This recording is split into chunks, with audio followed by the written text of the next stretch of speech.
Hi, everyone. This is Eric Pennington with the Spirit of EQ, and welcome to the Spirit of EQ Videocast. Here today with me is Perry Maughmer from Vistage. Perry is a Vistage Chair, and as I'm thinking about it, as I introduced him, I always butcher his last name, and I know he finds that very hilarious, especially since we've known each other probably for, almost 10 years, right, Perry? Right, yep. But how did I do? Did I get it right? Is it Maughmer? Perfect. All right, I'm getting there. So, Perry, we're going to jump in with some great conversation today, but I want to start. Could you maybe tell our audience a little bit about what you do, how you help CEOs, business owners, and things like that? Sure. I do it in context of Vistage. We do peer advisory groups. So what I do is put together groups of business leaders, CEOs, owners at all levels, and we meet every month and we talk about shared issues. And then it's kind of group coaching, group consulting. So I facilitate those meetings. So it's more about why talk to one person when you could get 10 or 12 or 14 people's opinions. Yeah. There's a coaching element of that as well that I do one-on-ones with folks, but mostly it's about the group. Okay, gotcha. And I think you alluded to it, but the majority of those in that particular groups that you manage or facilitate, they are business owners, CEOs, that type of thing? Yeah, there's varying types of groups, but three of the groups are actually mostly focused on either folks that are running business, owning a business, or moving into that ownership role. Okay, great. Well, that's a good segue into the first question I have for you, and I've really been anxious to talk to you because, I think this is something that's pertinent not only to the Vistage world, but to our world as well, to those that we talk to. So if you could think about what are some of the biggest frustrations that the CEOs, the business owners, whoever, or those who are contemplating going into it, what are some of the biggest frustrations they're dealing with right now? I think the biggest thing is talent, right? It's finding the right folks, and then you find them and bring them in, and then it's how do you develop them? How do they develop to move into leadership roles? Because none of these folks, at least none of the ones I deal with, they don't want to be the person that's making all the decisions. They understand the value in having teams of people, but the rate at which you can bring people in, and then also getting them to stay and getting them to fully engage and take some ownership in their own development to move forward in the organization. Wow. That's maybe not a big shocker, right? And I would imagine, what are some of the things that they're trying, that you're seeing out there to try to address that? Well, I think different folks try different things, and they try to do it in context of their organization. What makes the most sense for us from a cultural standpoint? So it's always different. But I think the biggest thing is for people to be true to that culture on the front end, to make sure that they're attracting the right people. So once the person comes in, they're not shocked by what they see. They don't have buyer's remorse on either side, because one of the biggest challenges with the whole process is everybody in that process is buying and selling. So the person selling, they want the job, right? They want them and they need a job. And then the owners or the people doing the interviewing, they're also selling. They're like, hey, we're a wonderful place. We're great. They're not admitting that, it's just like dating, right? You're not going to tell them on the first date and go, yeah, I sit around, my underwear eating Cheetos all day. Nobody's going to do that. So right. That happens after about 3 or 4 months when the person comes into the office and suddenly there's a disequilibrium for them, because it's like, this isn't what I thought, or the leadership saying, well, you're not what we thought you were. So I think it's authenticity on both sides. The quicker you can get to that, the easier the rest of the journey becomes. Wow, that's kind of connects to the next part of this question I had, because it is around decision making and choices that we're making as we're going into something. And quite frankly, you just kind of alluded to it. Everybody's on the best behavior, best face forward, buying, selling in that initial part. But before I get to that specifically, what about for the employees? I mean, I know you don't touch them maybe as much as you do the senior level folks, but what are some of the frustrations maybe the employees are feeling these days? I think it's the same side it's a different side of the same coin, right? So one of the biggest challenges I hear routinely from business owners, and I do work with some of their in the organization with other people at different levels. So one of the things I hear a lot is from the leadership is people aren't stepping up. I can't get people to step up. I can't get them to take responsibility. I can't get anybody to, but the other side is the employees are like, well, nobody's giving us the space to do that.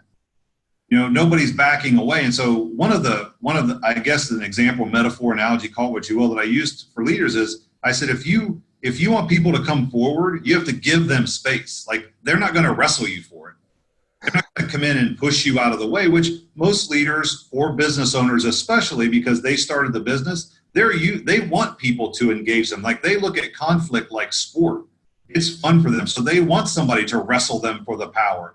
But their folks aren't going to do that. There has to be some semblance of them taking a half step back and allowing the other person to come forward. And it's kind of that dance, that leaders can be skilled at to draw somebody in and support them while they try something new. And I think that both sides get a little agitated with each other because they're not communicating that dance needs to happen. Wow. That's pretty powerful. So when we think about, I kind of alluded to the idea about decision-making and all of that. And I know, and I would imagine a number of people who are watching this video know, running a business, regardless of whether you have ownership or not, is really, really hard work. And I think sometimes that gets forgotten, right? Because we're kind of in this culture where we always like the glamorous, the social media version of life, right? Or that everything is great, I'm fabulous, no problems, right? But we know behind that, there's a lot of hard work. So what would you say is the value or the importance of mindset and decision-making as it relates to that business owner being effective in what they do? I think it comes down to, I look at a mindset and say, it's either abundance or scarcity, right? So that's going to drive your decision-making.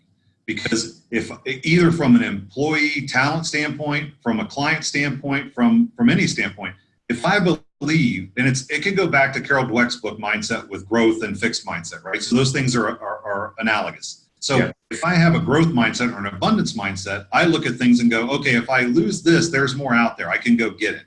So I'm going to behave very differently and make different decisions. But if I have a scarcity mindset where this is all I have, and so I have to protect it, risk factors are going to be different. I'm going to be very risk averse. I'm going to make different decisions. I'm going to make more short-term decisions because I'm protecting the things that I have, as opposed to, okay, I'm going to plan for the future and there's some risk involved in that. But I believe that no matter what I run into, I'll be able to figure out and get more of the thing that I need. And so for me, that's the thing that drives decision-making the most for leaders.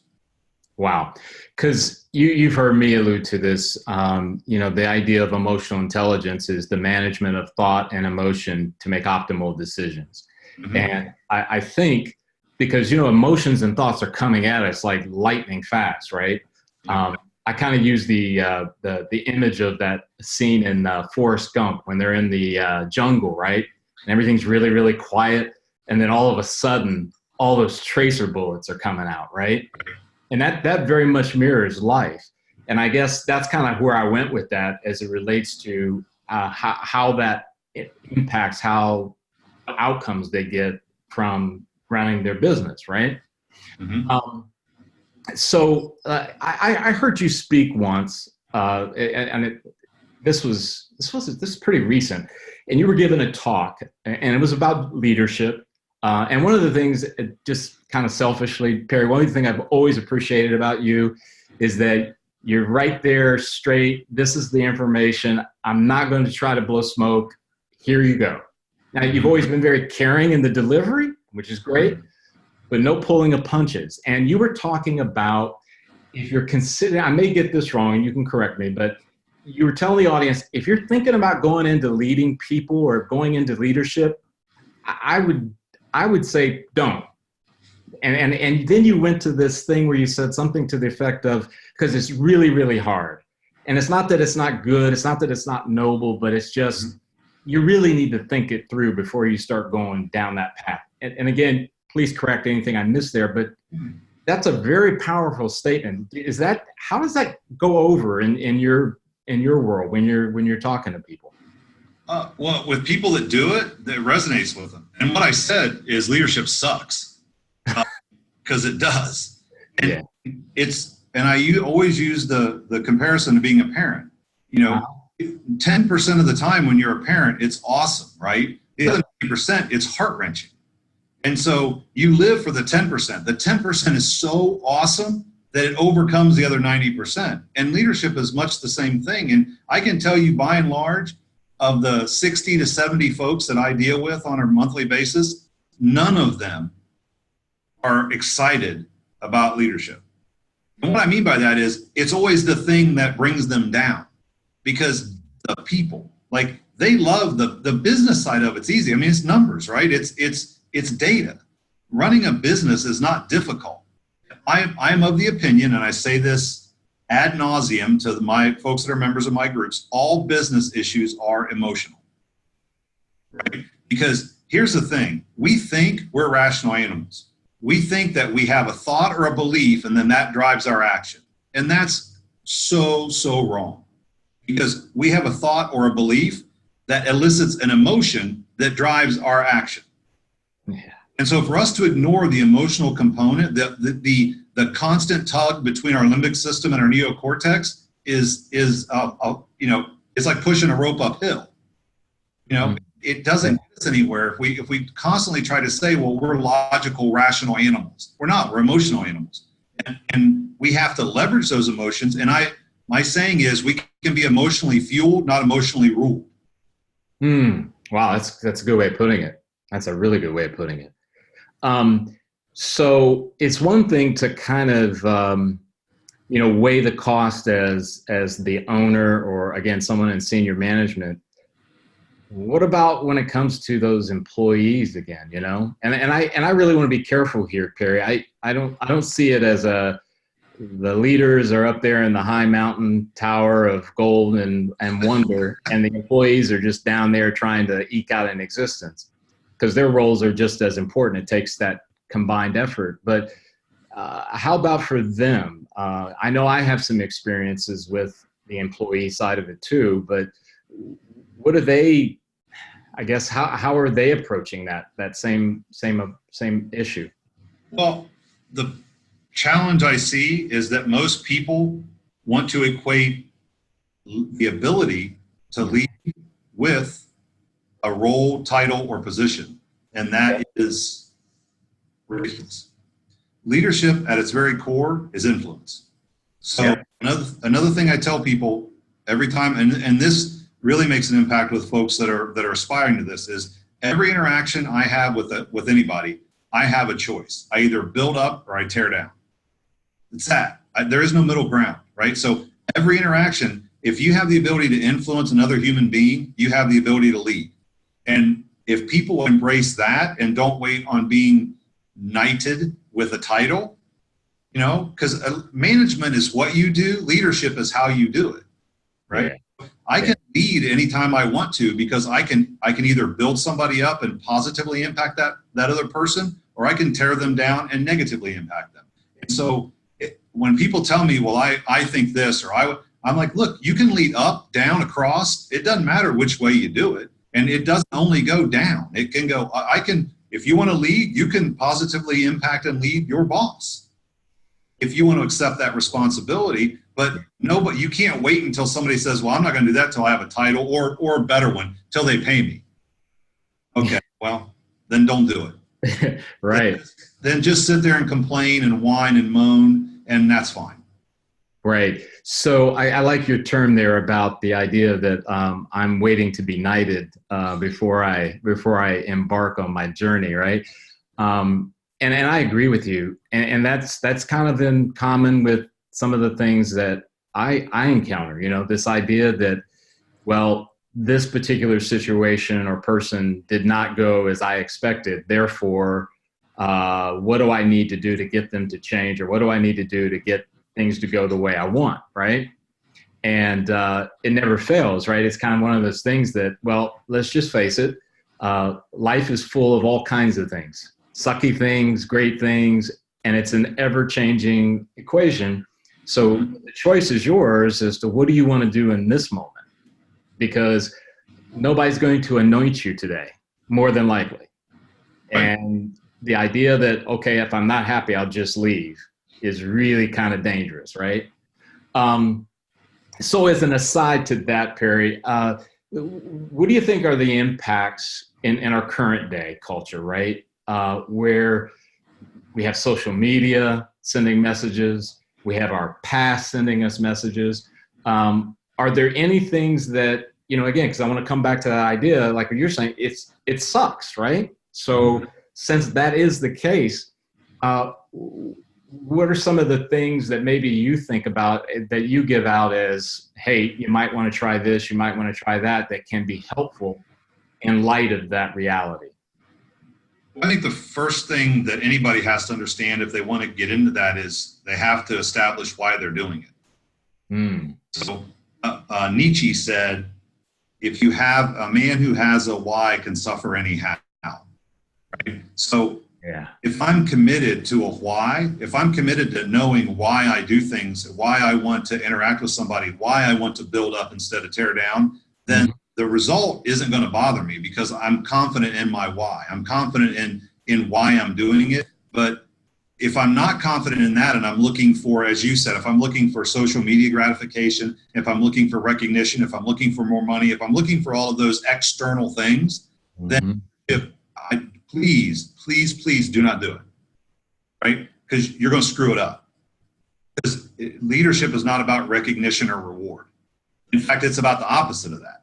It's about how do I give of myself to other people?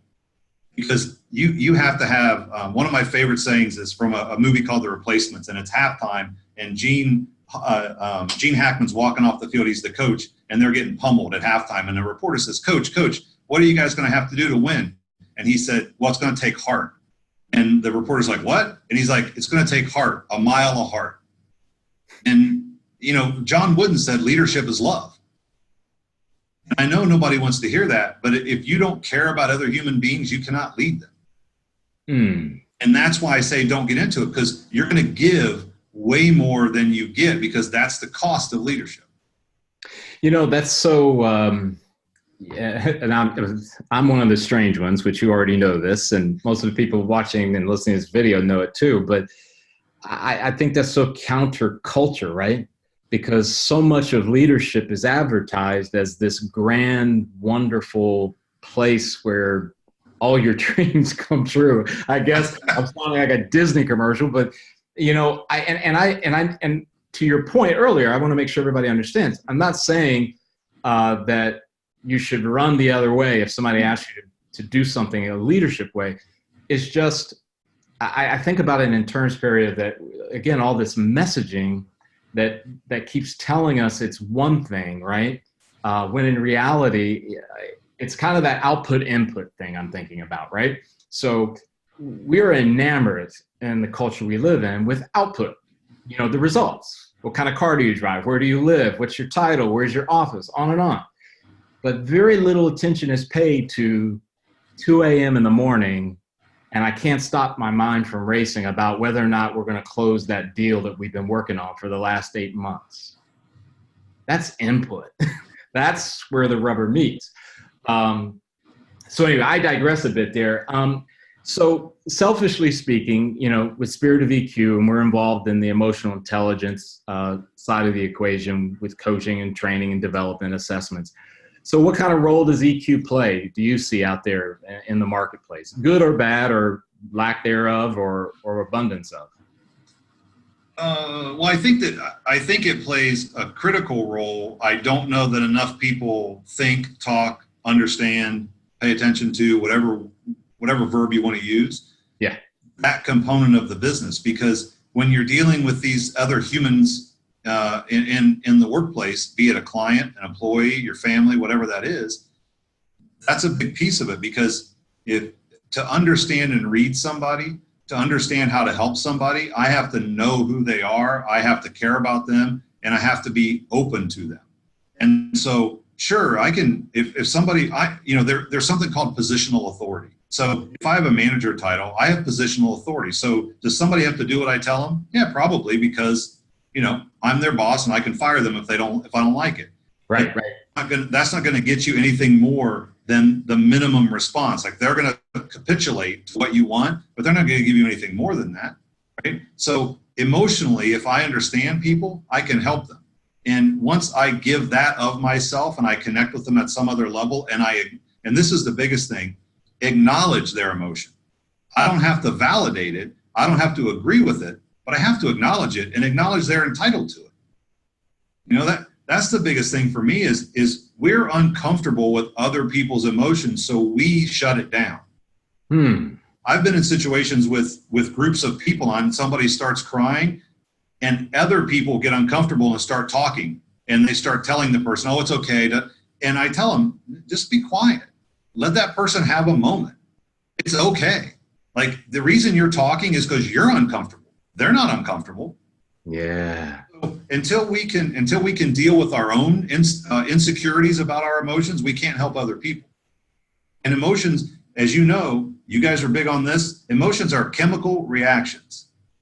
They're not conscious decisions. So the last research I've seen says that actually an emotion, if you acknowledge it and let it come, about 90 seconds, the chemical part of it's over. Like, you can let the emotion flow through you if you understand it and you don't react to it. That's why emotions are great indicators of what we should do, but they shouldn't be the drivers of our actions. Yeah. Decisions that way. Yeah, because the idea of what you just described. One of the competencies that we sort of embrace is the idea of emotional literacy, and the idea that the more that I'm able to identify what the emotion is, and the more I'm able to understand what it's trying to tell me, because it's really giving you data, right? Mm-hmm. And I know that's kind of, probably leaves some people scratching their heads like, well, what does that mean, right?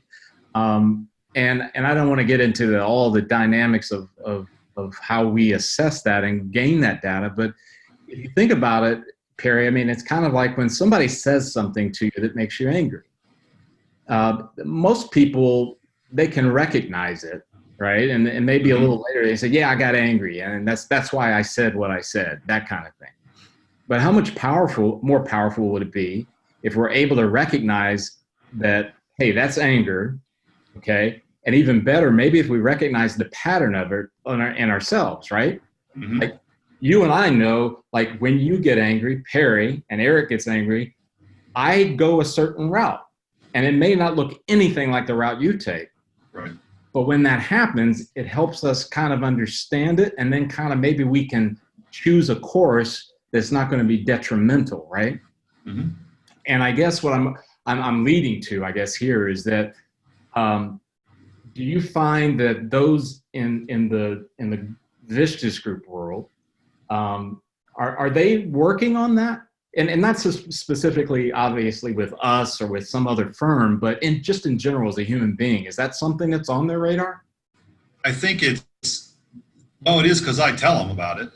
Right, yeah. To a certain extent it is, because I raise that question with them a lot. And you would be, well, actually you wouldn't be. You probably wouldn't be surprised to know that lots of conversations I get into and somebody says they were in interaction with somebody and the person made them angry. And I stop them and I say, did you tell them that? And they say, well, no. I'm like, are you sure they knew what they did and how it made you feel? Or were you just assuming? Because the other thing that research shows is that if you actually verbalize your emotion, it provides you an opportunity to process it. Mm-hmm. Because and on top of that, if you can pick out not one but two words to describe it, like if somebody makes you angry, the anger reaction, it's usually there's another emotion under that. So if I'm angry, it could be because I have anxiety, or I'm nervous, or I'm hurt, or, so go two levels down. I'm angry, but why am I angry? Well, I'm angry because that person just said something that hurt my feelings. Okay, that's different than being angry, right? Yeah. And so the emotional literacy that you talk about is critical to figure out for myself what happened in that interaction so that I can then share with the person what they did so they understand it too. Do you think that that's a powerful way, specifically for leaders, to gain the respect, I'm at a kind of a loss for words, but the following, right? Mhm. That their people will begin to say, hey, wow, if John was willing to stop and engage with me about what we just described, their stock kind of goes up, don't you think? Well, I think it does, and I think it also gives other people in your organization, as a leader, right? You're setting the tone. So, I think it was Emerson said, "Your actions thunder so loudly, I cannot hear what you say." Yeah. So, if I'm a leader and I want other people to understand their emotions, then I have to understand mine too and exhibit that. I have to show them that it's okay to have emotion. Mm-hmm. Okay to use that emotion. It's not okay to let the emotion drive our behavior, though. And so you create that culture in an organization where, as a leader, I understand my emotions. I understand the part and I also understand when they go awry. And I give you permission to tell me when that happens. And that's a very powerful part of a relationship. Yeah. So I'm trying to think in my head. I mean, you're a business owner. I'm a business owner. I mean, we're in the trenches right along with him. But I'm also trying to, from a empathy standpoint, to go, okay, if I were the person who maybe was running that manufacturing firm that has 150 people, and I hear Eric and Perry, oh, this is really great. There's a video cast, and he's talking about all the things I should do and I should pay attention to. And he's saying, man, between my family, between my work demands and my, all the volunteering, I don't know if I have time for all this kind of stuff. What do you say to someone like that? I would ask them to see what the cost is, right? Yeah. I don't, there's never anything that I tell anybody where it's a judgment, right? I provide them with an opportunity, and then they make whatever decision is right for them, and that is the right decision at that time. Yeah. And I never tell them that was a good decision, bad decision, right decision, wrong decision, because that's not my place. So all I can do is provide them with something to think about, and they have to make their choice, because the very essence of coaching, you coach on emotional intelligence, I do coaching with people, but it's permission based. Yep. And so the term I love, which is I don't do any non-consensual coaching. So good. I make sure that everybody understands that I need their permission. So when something comes up, that's always my first question is, do you want to talk about this? Even if I have a coaching relationship with them, I stop them and I say, okay, there might be something in something you just said. Do you want to investigate that anymore? And no is a complete sentence, and we move on. Mm-hmm. Because if they want to talk about it, it's awesome. And sometimes quite honestly, I've talked to people about things, and then 6 months, 8 months, 9 months later, they've called me back and said, okay, who was that person you wanted me to talk to? And, that's when they're ready. So there's a readiness factor. And I'm sure you run into this many times where people even have said they're ready, and then they got into it, and and immediately they shut down because they were not ready. Yeah, that's a great point, Perry. And I think what I really like what you said there about non-judgmental, it's kind of this idea that, I don't have any agendas. I'm not trying to convert you, change you, move you. I'm offering it up, information, data, process, or whatever, but it's got to be right for you in that time. I think sometimes, and I'll go back to my early days of coaching, I had this blend of, I so desperately want to help people. And that drove me to a place of where I didn't want to let go. Even if they were kind of like resisting, it was almost like me saying, but don't you understand? Your life could be so much better. And of course, when you get into it a bit longer and you learn some lessons, get some scars, you realize, no, it's really kind of, what direction do you want to go in? Because that's the only way it's going to be right. So, we've talked a bit about, the frustrations, the talent thing. We talked a little bit about the role of EQ. We talked about the toughness of leadership and how it, to your term, how it sucks. And it's the 90-10 thing. Parent analogy is really good too, by the way, for those of us who have kids. It's very true. So Perry, if somebody who's watching or listening to this cast said, okay, I'm thinking I might want to take the first step, but I'm not really sure how. And I want to kind of couch that a bit by, it's not call Perry at blah, blah, blah, blah, blah, or email Eric at blah, blah, blah. Mm-hmm. They're far, far away. What do you think is the first step for someone who's saying, okay, this is making sense to me. What I do next? Back to the readiness thing, right? So you don't know until you know. And yep. If somebody says, I think this sounds like something I'd like or need or want, it becomes a conversation, because to your point earlier, everybody's journey is different. And I view the image I always keep in my head about this is when somebody's going to try to climb Everest, they get a Sherpa, right? Well, they come to the Sherpa and say, hey, can you take me up the mountain? And the Sherpa says, sure, because they know the path. They're not climbing for them. And they're also not dragging them up the mountain against their will, right? Yeah. So I think a lot of people think they want to take that journey. And the important thing is that you have to find someone, you have to find a Sherpa, you have to find somebody that you connect with. And so, it's interesting because the event that you talked about earlier where I was speaking, I actually got several clients out of that event because people heard basically my tone, right? Because you alluded to, and I cleaned up a lot of stuff being on since it's your podcast and videocast and not mine, but so I speak a certain way. And I want people to understand that, because I am not for everyone. Just like you are not for everyone. And I think that should be okay. And if they're going to take a journey like this, they have to find the person that resonates and connects with them at an emotional level, because there's some shit's going to happen. It's going to be deep, and you got to be okay with that. Right. And that person, it's going to, I always tell people when we start a relationship, I'm like, okay, I'm going to show you how deep the water is, but you have to decide how deep you're going to go, because I'm not going to pull you in.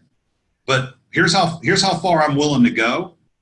You decide how much you're going to wade out into the water. And if you want to go in over your head, that's cool. I'm here to help you. But if you're going to stay back in the shallow end, then quite candidly, I'm not the right guy for you.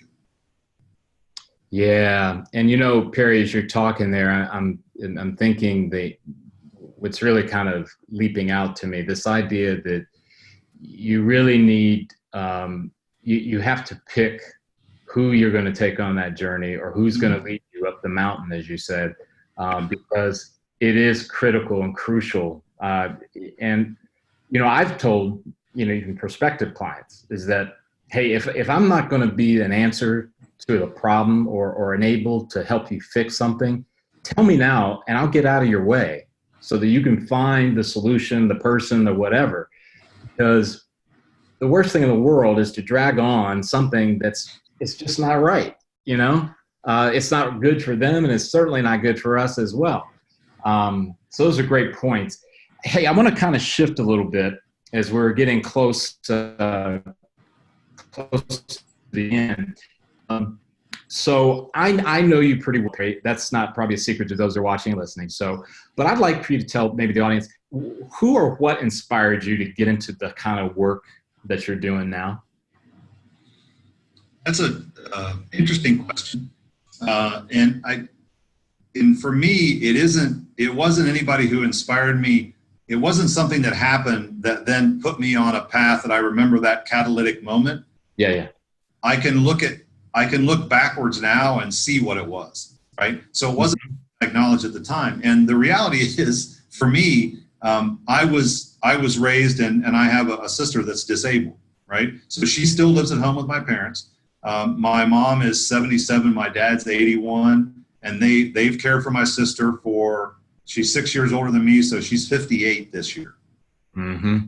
So never had a vacation, never had a day off, never had anything, because she still lives at home and they care for her every day. So when I look back, when I first started thinking about becoming a chair and I went through some kind of soul searching exercises, service was a big thing for me.